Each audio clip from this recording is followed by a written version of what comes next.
I was really hoping that sign was going to show me the date and time, but it didn't. So I guess I'm gonna have to pull it off the other phone. I don't have a free hand to do that with. I'm not sure what pocket I put the other phone in. Oh, here it is. All right.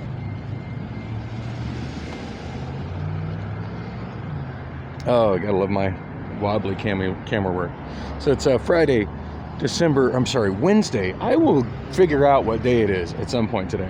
Wednesday, December 22nd, 5:42 p.m.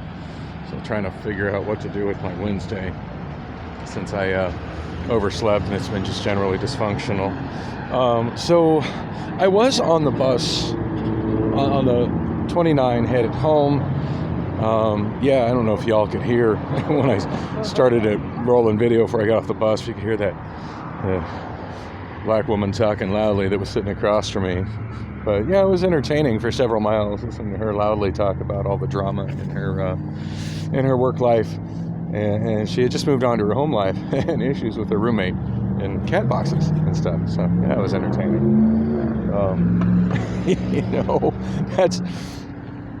So I watched a video on YouTube, I don't know, it was yesterday, maybe the day before. It was last night. I don't know. The last few days have been kind of a blur, and I've been largely asleep for most of it. But it was obviously a video. It did say in the description that it was a sponsored video. Yeah, get out of the crosswalk, dudes. That it was a sponsored video, sponsored by Waymo. So it was really pushing Waymo in electric cars, which is fine. Like I'm all for that. It was interesting that they got a popular YouTuber to do it. It's not one I'm familiar with, but they got another YouTuber to do it versus Waymo putting out their own video. But I guess they got to do what they do to look a little more credible, which seems crazy to me. I mean, because Waymo is Google, which is also YouTube. But anyway,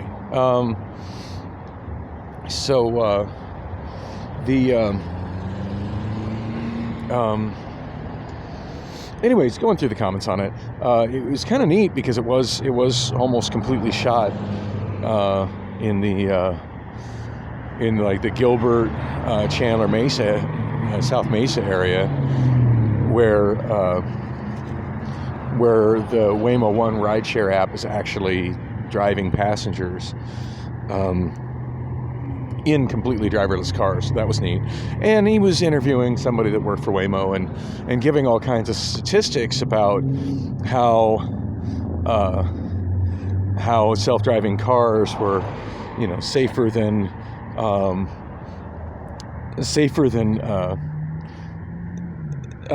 human-driven cars, which for the most part I agree with. And I mean, the stats were all pretty legit, but I found it really funny that they were talking about like how during this period of time of research, how Waymo self-driving cars had 0 fatalities in that same period of time. Human-driven cars in the same area had X many. They said how many fatalities, as a result of, trying to make it sound like, oh yeah, well, there's, no risk in self-driving cars. And I was thinking to myself, now that's a pretty convenient omission of fact that you neglected to mention that an Uber self-driving car did kill somebody during that time period. Now, I do believe that somebody would have very likely been hit and killed if it had been a human driving that car as well. And I'm sure I've talked about this subject before, and it's like 3 years ago, so it's a little dated at this point. But yeah, it was some junkie around Tempe, around near where the railroad tracks cross rural, and she darted out in the dark in front of the vehicle. But and had that accident been a car driven by a person, it wouldn't have even been news. But it wasn't. It was an Uber self-driving car. Anyway, I found it very funny that rather crucial bit of information was conveniently left out of the video pushing Waymo self-driving cars. And I really wanted to leave a comment about that. I don't think I did. I kind of want to go back to the video though and leave a comment about that. Yeah. By the way, during that time period, a self-driving car did kill somebody, just not a Waymo self-driving car. Anyway, on that note, just to be clear, I am very much pro self-driving car. And I do like that they made an analogy to self-driving elevators, and how there was a big shift in public opinion in New York City in the 1940s, where prior to that there were elevator operators that drove elevators, and when you got in, you told them what floor you were going to, and there was a person that drove those elevators. They didn't operate themselves. And when self-driving elevators, where people just come in and push the button, started to happen, there were a lot of people that were very uncomfortable with it. They didn't feel safe in them. And I feel that's one of the big things with self-driving cars, is that a lot of people really feel unsafe with the concept, and they don't know much about it. That's kind of my opinion on it.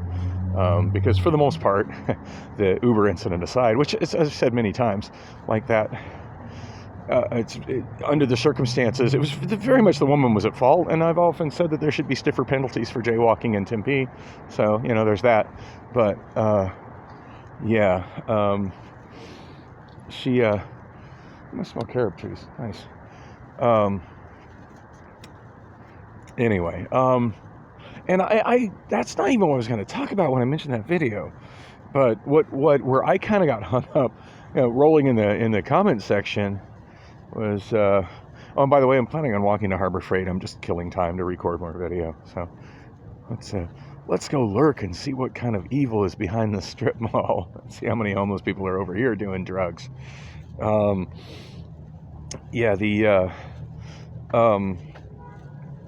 Somebody had commented that the problem with that video was that self-driving cars weren't the solution, that there needs to be more focus on public transportation, which, all these videos that are pro-public transportation, I've yet to actually find anybody that's vlogging what it's like to actually use public transportation other than me. All these other people that are pro-public transit, I don't actually see videos of them using it and trying to get from point A to point B on public transit in any semblance of time. I don't see the videos that are pro-public transit showing the people there doing fucking crack and doing blues at the bus stop, and showing the bus stops that you can't sit and wait at because there's homeless people squatting on the bus stop, so you have to stand hopefully upwind of them so you don't smell them while you're waiting for the bus.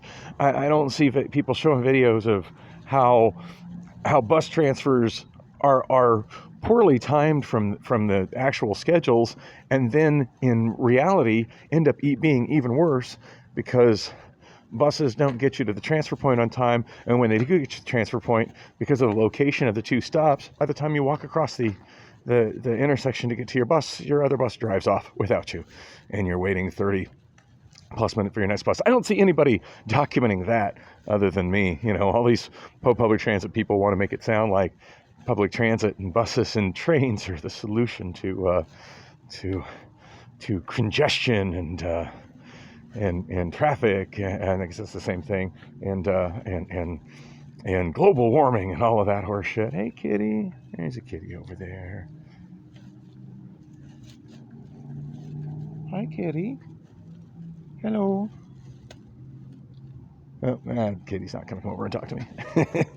They do sometimes. I don't know what's with me and cats. Strange cats come up to me all the time. Anyway, what the heck was I going to say? So anyway, there was a pretty heated debate about, and I do like that some people pointed out that potentially this fleet of self-driving cars would be public transit. Oh yes, and I'm putting you guys down on the ground because I need to tie my goddamn shoes. My shoes just always come untied. Anyway, somebody had left a comment about just how they, they didn't care, even given the high expense of paying for their own car and insurance and maintenance, and that they would rather be sitting in traffic in their private vehicle, in the comfort of their private vehicle, than on a bus having to overhear people's loud conversations. And anyway, that's what I was thinking of as I had to overhear that woman's loud conversation all the way from 3rd Street to 32nd Street. And I'm surprised I don't see any homeless people squatting behind the strip mall. It's actually surprisingly clean back here. Anyway, if you watched my last video, and by the way, if you're just like randomly getting these videos and you're recommended and you're watching them, you're actually watching them and listening to me. I'm not really sure why you do that, but thank you if you do. They make a lot more sense if you watch them in order. All my vlogs are in a numerical order, and if you just click on the channel view and then click on videos, it'll put them, I think it does it in the app, and if you're using a browser, puts them in chronological order, and they make a lot more sense if you watch them in order. Just throwing that out there. So anyway, in my last one, very frustrated because I sat down at the bus stop, and there was somebody sitting there doing hard drugs, just nonchalantly doing hard drugs. Like I wanted to sit next to him, and I'm not really about inhaling fumes of fentanyl or crack or meth or whatever the fuck he's smoking. And so I got up, and I got a little bit of the guy on video, and after about a quarter mile of just walking and soul searching, I decided that, you know what, fuck it, I'm gonna call the police. Yeah, I never got through to anybody. I spent quite a bit of time, and I called the non-emergency number. I'm really not cool with people that have used 911, calling 911 on situations that are not an emergency. And as much as I dislike the thought of somebody doing hard drugs sitting at a bus stop, I don't feel he was threatening to me. Just, I didn't feel it constituted an emergency, so I did not call 911. I called the non-emergency number, which is 602-262-6151. Yes, I know that number. And it was, I just got the recording. It says what the number is, and says what thanks for calling Phoenix PD, blah, blah, blah. Says if it's an emergency, hang up, call 911. If you just need information, please call our automated information number. It gives that phone number, and it says all operators are busy. Please hold, and we will answer this as soon as possible. That's not word for word, but it's pretty close to what it says. And then it repeats it in Spanish, and then it does a bunch of TDD tones, which are pretty unnerving to listen to with the human ear. And then that repeats, and that repeated several times. My call never did get answered.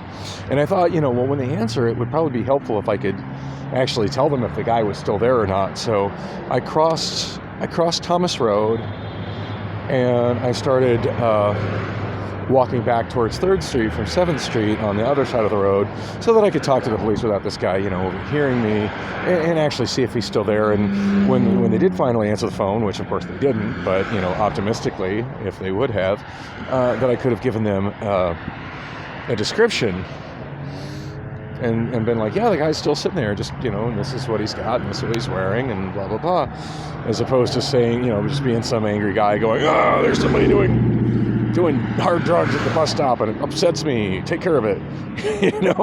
At least give them something to go on. Anyway, it's kind of a moot point because they never answered.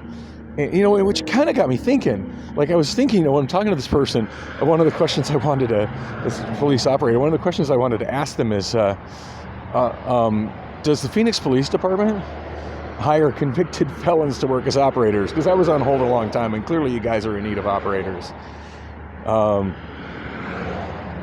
Yeah, I'm not a criminal. I just happen to have a criminal record. Can I do this job? I would actually like to do this job. I would like, when I call the Phoenix PD, for the phone to actually get answered. So, which of course it never did.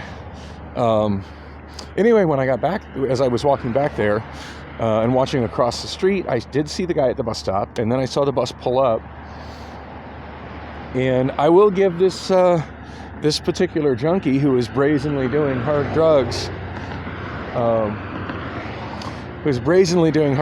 at the bus stop credit for one thing. He was actually waiting for the bus and not straight up loitering. Now I got some crazy mixed feelings about the guy, because, man, I hate people that are loitering at the bus stop, that are just sitting there taking up the bus stop, that aren't waiting for the bus, when I'd like a place to sit down and wait for the bus. Now, granted, the fumes coming off of his drugs made it not really comfortable for, or in my opinion, not possible for me to sit there and wait for the drugs, or for the bus regardless. But he, at least he was waiting for the bus, because he wasn't, he was sitting there waiting, and I saw the bus pull up, and then the bus was there for a little bit, and then the bus rolled out, and he was gone. So got on the bus. So I'm glad I didn't stay at 7th Street, because it would have really I didn't want to be on the bus with that guy. Just didn't. Like, it just him. I'm just so bothered by him brazenly doing hard drugs at a bus stop that I just don't want to share a space with that guy. Really don't. In fact, that's to me, the worst thing about riding the bus is sharing space with people that are just nasty. And, really wish I was in the comparative safety and protective bubble of my car right now, instead of doing all this bus shit. But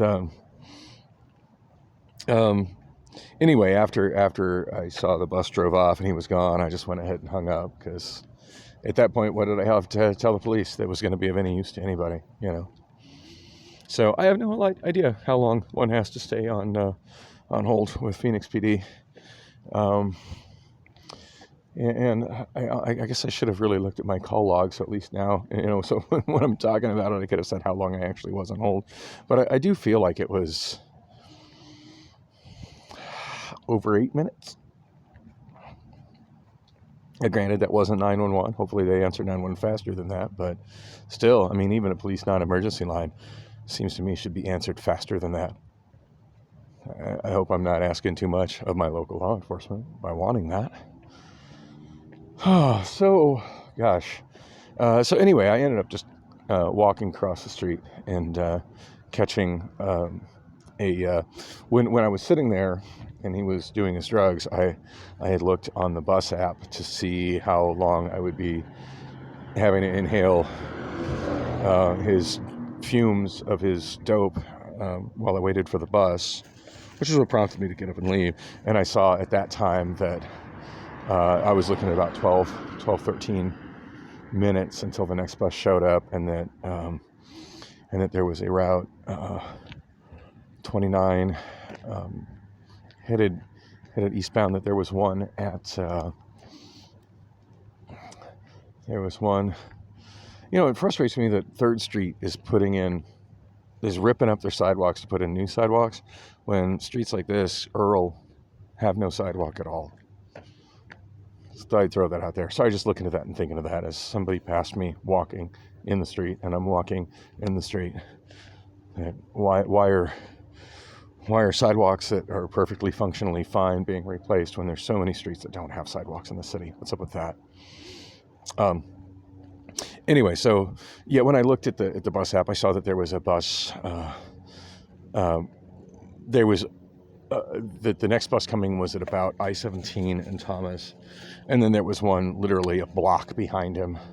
So obviously one running late, one running maybe a little bit early, but two of them like literally behind each other, which blows my mind, like how often that happens. And then you've got other times where you wait literally an hour for the next bus.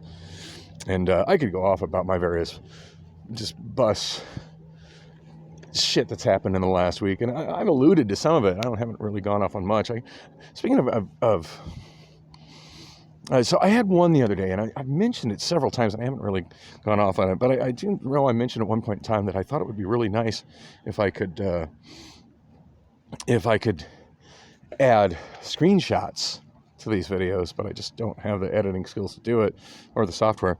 But the other day, I was coming back from Friday night, I was coming back from Finish Line Lounge, where I went to check out their karaoke, and I was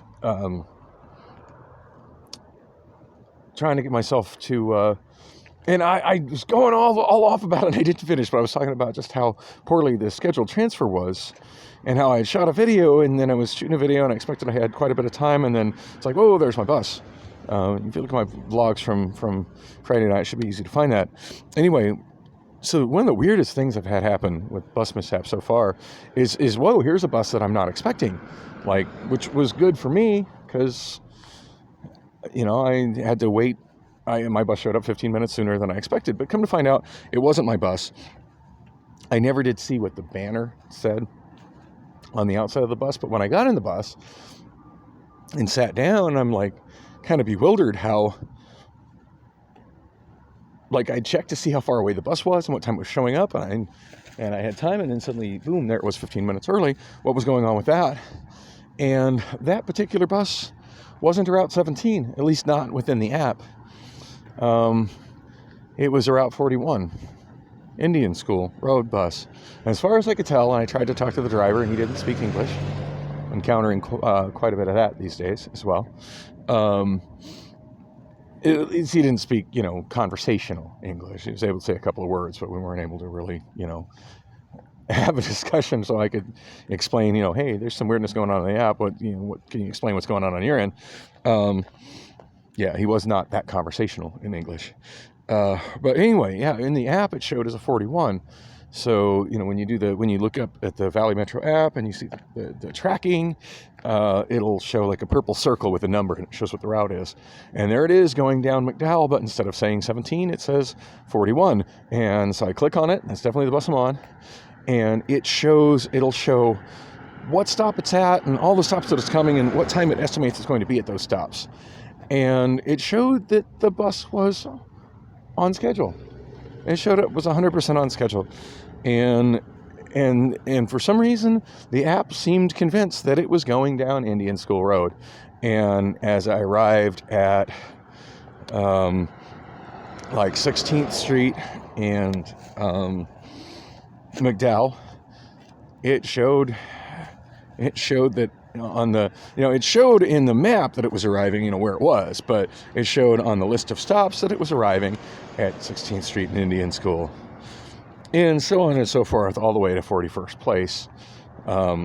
It kept showing the times as it was crossing, you know, going down the list of stops on Indian School as the bus was actually going down McDowell, and I was able to zoom out and see the bus that I was waiting for, and sure enough, it was, you know, 15 minutes behind me where I saw it should be, and while that was a convenience for me and kind of amusing for me, I think that was probably the last bus of the night for Indian School Road. So I'm willing to bet there were a lot of people that were counting on that last bus to take them east down Indian School Road before, you know, the roughly 6 or 8 hour period of time in which there was no bus service. That, you know, were seeing, okay, the bus is coming, blah, blah, blah, and that bus never showed up. And those that had the app were able to, you know, to click on it on the stop and then click on the one coming and see where it is and look at it and ask themselves, why the hell is my bus going down McDowell? What is up with that? Now, I didn't call the transit number because it's come to my attention that calling them is just a waste of time. They are just, I mean, they can take a report, but what's done on it? And eventually I get a form email that solves nothing. So, you know, they're not gonna dispatch another bus to make up for the one that's missing. They don't do that. They're probably not going to contract that driver to let him know, hey, dude, you're driving down the wrong road and you need to back it back up and make sure you pick up all those people that you didn't pick up on Indian School, because they're not going to do that. And odds are, if they tried to do that, it'd end up being a language barrier of an English-speaking dispatcher or operator and a driver that didn't really speak English. So yeah, that happened, and that was interesting. So I was wondering myself, God, what is it like to be sitting there and clicking on a bus to see your bus is coming, but then see that your bus is not coming. It's going down some other road, and why the hell is it going down that road? And I got to experience that on Monday night. Sunday I had another bus mishap. I had two different buses. I'll just hit this one really short. Basically what happened with them is I was seeing them in the app seeing them in the app as being on time. And then when I click on it, I could see that they were sitting at their starting points. This happened with both the Route 3 going westbound, which starts at the Phoenix Zoo, and the 44 going northbound, which starts at the Phoenix SkyTrain station at 44th Street. And both of them, it shows like I can click on it and see, all right, they're there. They're just waiting for it to be time for them to leave. They're going to be here in X many minutes. All right, I just sit and chill. Buses rush. No reason for this bus to be late. Yep, no reason for the bus to be late. But both buses were late. In fact, the Van Buren one was 20 minutes late. And then screenshots of this as well. But again, no way to share these on YouTube. But yeah, what ended up happening was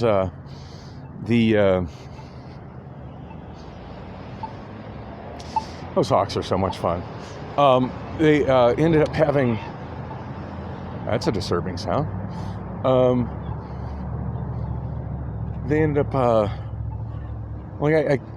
I click on it and the time comes, and at this point, it's like, well, feels like my bus should be almost here. So I'm checking the app again, and I'm clicking it to see, how many more minutes I got to wait. It feels like I've just got a couple left, and then clicking it again to see, well, how close is it to me? Should I be standing up and doing the funky chicken to make sure that they don't drive by me thinking that I'm a homeless person that they don't need to stop for? And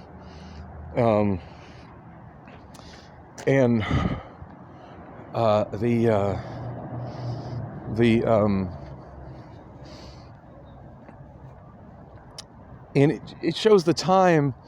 It initially was showing that the bus would be on time at my stop and showing what time it was. Well, now it's showing what time it should be there, and then how many minutes late it is.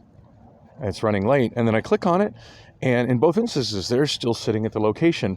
Now, the one going northbound on 44th Street, that one ended up only being about 5 or 6 minutes late, so not a huge deal. But the one on Van Buren was 20 minutes late. God damn. So I just kept doing this, like rinse and repeat, where I click on it, and there it is. It's still sitting there, not moving at the Phoenix Zoo. Like, what is that driver doing? He's at the end of his route. I mean, is he struggling with constipation? Maybe. I'm just trying to think of a legitimate reason for a driver to not be going forward when it's his time to leave the stage area where he starts his route from. Because he's there. The GPS is showing he's sitting there. Like, is he just smoking and doesn't want to deal with bus passengers? So, and he's black, because he's a diversity hire and probably won't get fired and pull a race card. So he's not bothering to leave on time. He was driving one of those accordion buses. I know there's only so many people that are certified to drive those. So maybe he figures that's job security. They'll never fire him. So they just drive when he damn well feels like it. I don't know. It's hard to wrap my head around it, but yeah, I wonder if these drivers even realize that passengers that are using the app can see when they're just taking these extended breaks at the end of the line where the line starts and not heading out on time. And of course the app doesn't show that these people are likely to show up late until the time comes for them to leave, and they don't leave, and then it just keeps calculating it by the minute. So other buses, when they're running late and you click on it and tells you where they're running late, they're running late because of traffic or whatever, or a late start. So it's calculating them. This one here, I'm so close to the start points on both of those buses. Both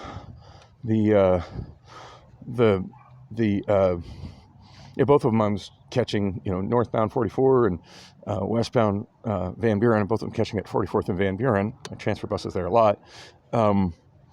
Yeah, you don't know they're going to be late until they're actually late, and then, or a couple minutes before they're going to be late, because it's so close for one of those bus routes stop. But then the late time just keep go up and up and up,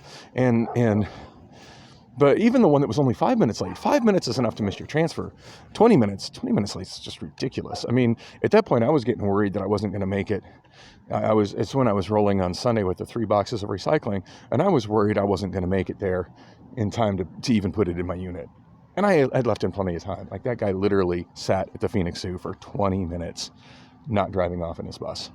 Not cool. So your bus mishap number one was the major bus mishap. Number one was the thing with the Indian school bus going down. Friday night, Indian school bus going down McDowell Road.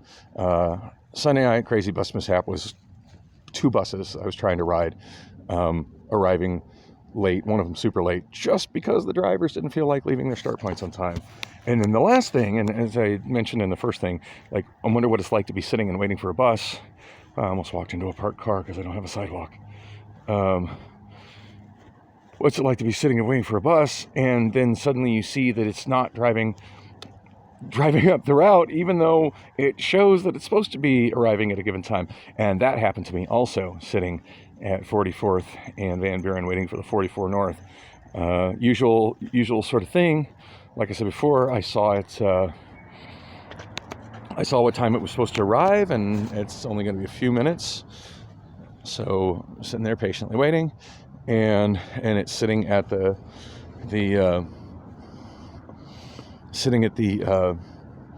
SkyTrain station. So it's like, well, it should leave soon. And then kind of the time comes and goes. So I open the app, and I'm expecting to see a repeat of the day before, where it's just taking its sweet time, where the driver's taking an extended smoke break or whatever, and taking his sweet time, leaving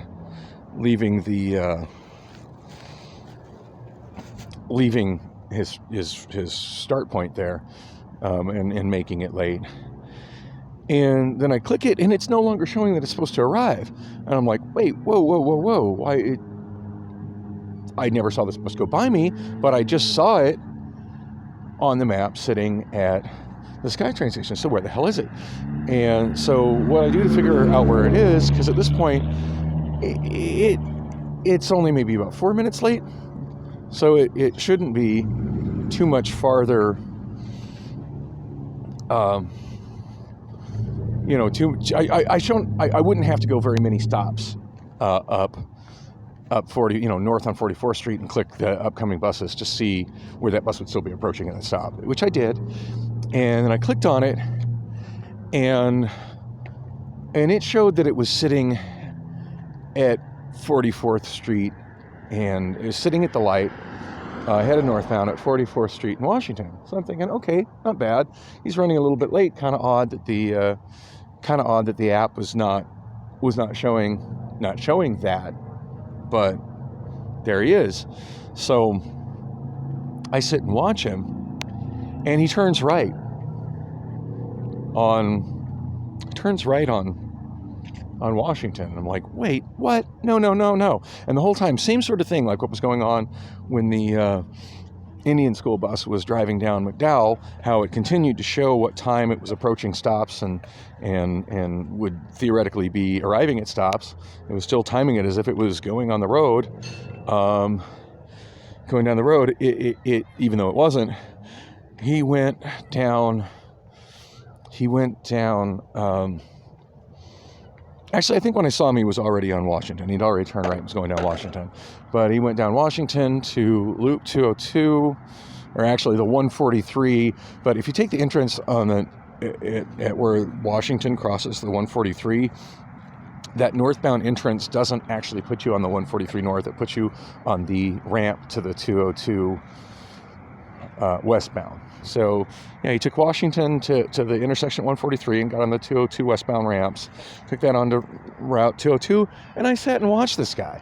And he went, I'm going to sit here, I'm just, in case you hadn't noticed, I'm just walking aimlessly and shooting a little video. And wow, 33 minutes at this point. I can't imagine he was really watching this much of this, but here I am, because I really don't want to be at home right now, and I don't have any place else better to go. So, so anyway, he's, and I've heard that there's a real homeless issue at this park, even more than Pierce Park, and I do see people squatting under the trees, so good times. Anyway, this bench is nice and clean, so here I am. So I watched him, and he went down the Loop 202 until he got to the mini stack, and then he got on the 10 headed eastbound, which is actually southbound in that stretch of the 10, like he's heading to Tempe. And then he got to the split and got on I-17 and went the loop around the south side of downtown on the old, I-17 Black Canyon Freeway. And I think that stretch is actually called the Maricopa if you get on the frontage roads on the signs till you get to the Durango Curve. And I'm thinking, maybe there's something wrong with the bus, and he's headed to the big bus yard, because that's located over near the Durango curve. It's at like Lower Buckeye and 17th Avenue. So I'm watching to see if maybe he goes there, but still finding it weird that he's still showing as, being on his route, and meanwhile it's showing, like in the space below the map, it's showing what street he should be crossing at that point in time on 44th Street. Meanwhile, I'm just still sitting there because there's no bus coming. My bus is going, around downtown. And no, he continues traveling on I-17 northbound through the stack, which at this point I'm a head scratcher. It's like, if your goal was to go north on I-17, like, why did you go the extra long route around downtown Phoenix? Like, why are you wasting time and fuel? And where the hell are you going? When this app says you're supposed to be, you're the next scheduled bus to go up 44. It says you're supposed to be going up 44th Street, up to no, I forget the name of the big shopping center on the north end, Loop 101 and Tatum, Desert Ridge. He's supposed to be going to Desert Ridge. And anyway, he goes all the way up I-17. About the time he gets to I-17 and northern-ish, the next bus finally shows up. So, I mean, we're talking like a half hour. So I had to sit an extra half hour while my bus is driving off to God knows where. And I kept following him. And apparently there's another bus yard up there. I don't know for sure, but I did watch him, and he went all the way up to watched him in the GPS tracking on the one phone while I looked up to see when the bus was coming on the other phone. And went up to Peoria Avenue, exited Peoria, and went down Peoria, or was it Dunlap? Oh, now I don't remember. He went down Peoria or Dunlap. Either went down Peoria or Dunlap, but way up north, like near Metro Center, almost to 19th Avenue. And then he went north on a side street, about half a block, and then turned into the block halfway up. And my iPhone was dead, so I couldn't use my iPhone in the aerial view to see exactly where that was. And up until now, talking about it, I kind of forgot that I was going to do that, just to see what the heck was there, where that bus went. And I watched it for quite a while and just sat there as it continued to show its schedule. At the time, it would be arriving at all the stops on up to Desert Ridge. But yeah, chaotic. I mean, without these kind of problems, the bus service here is inadequate. But with these problems having on like literally a daily basis for me, wow, just public transit is broken. It really is. All right, I can't believe I've ran 38 minutes of video ranting about all the things that are broken on public transit, and this guy doing hard drugs at the bus stop. And there's something that's pretty sketchy. Look at that guy rolling a bicycle, carrying another bicycle tire in a backpack. Which reminds me why you should never hit a homeless person on a bicycle. It might be your bike. Yeah, I do see more people starting to gather underneath trees with bicycles. I've heard this park has got really, really sketchy. I haven't come to this park in a long time. Years ago, I used to come in with Lily. It has a public pool over here. I don't think Phoenix public pools have been open for 2 years now, but it does have a public pool over there. I used to bring Lily over to that pool because that pool stayed open longer, like later into the season than the one at Pierce Park did. And it was a friend of hers that she met at Pierce Park whose father brought him over to this pool. A little kid, a little bit older than her, that she liked to swim with the kid, and so we had several like play dates or whatever you want to call it, where I met them over here so Lily could go swimming with her friend. And it was a pretty nice park then. I've been that guy before. Many times I used to collect a lot of cans, and I was getting them from the bars I worked at particularly, and that was a point where there was a lot more money involved in recycling aluminum. And I would sometimes take Lily to play at the playground at this park, which is, you can't really see it, but it's over that direction. And she would be playing in the playground, and I would be in front of my car on the sidewalk crushing cans, which does kind of look like an activity of a homeless person. But hey, at least I had a car. But, I was just simply trying to recycle and give my kid an opportunity to be at a playground, enjoying her time with other kids. So overall, this doesn't seem that sketchy in this park, but I've just been hearing that the homeless here is overwhelming. And part of me wants to walk around and video it, but yeah, I'm at 40 minutes, so I should stop this. Hopefully I actually get this uploaded without it being a huge time delay since I'm shooting at 720p. Anyway, if you made it to the end of this, thanks for watching. You're always bored as I am. I'm going to go walk over to Harbor Freight. That was the whole reason I got off the bus here. I need to get some box cutters for my eBay stuff, and then I think I'll just go hang out on the highway and have a couple beers because I really don't feel like going home after such a dysfunctional day.